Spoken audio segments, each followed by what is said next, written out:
Hello friends, welcome to সিনে entertain. Gita Jagaddhatri সবাই fail, সেরা নায়ক নায়িকার পুরস্কার পেলেন কারা? সম্প্রতি অনুষ্ঠিত হয়ে গেল এই বছরের টলিউডের প্রথম অ্যাওয়ার্ড অনুষ্ঠান আনন্দলোক অ্যাওয়ার্ড প্রোগ্রাম 2025।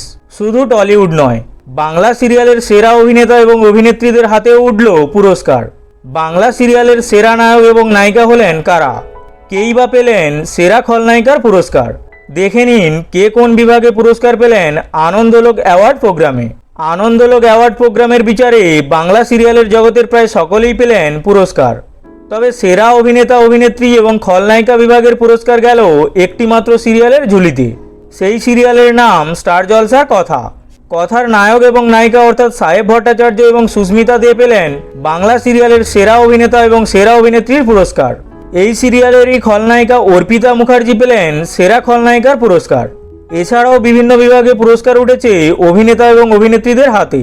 যেমন বাংলা সিরিয়ালের বেশ কিছু নায়িকা যারা সবেমাত্র টলিউডে পা রেখেছেন তারাও বাদ গেলেন না। এদের মধ্যে রয়েছেন ইধিকা পাল সহ সৌমিত্রিষা কুন্ডুরা।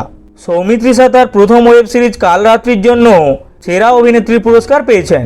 অন্যদিকে ইধিকা খাদান সিনেমার জন্য পেয়েছেন সেরা অভিনেত্রীর পুরস্কার।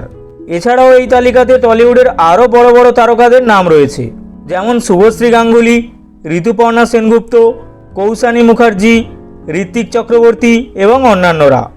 বাবলি এবং সন্তান সিনেমার জন্য পুরস্কার পেয়েছেন শুভশ্রী। মানিক বাবুর মেঘ সিনেমার জন্য বিচারকদের বিচারে সেরা অভিনেতার পুরস্কার পেয়েছেন চন্দন সেন।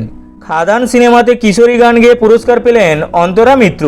টোটা রায়চৌধুরী যাহা বলিব সত্য বলিব সিরিজের জন্য সেরা ওটিটি অভিনেতা হিসেবে পুরস্কার পেয়েছেন।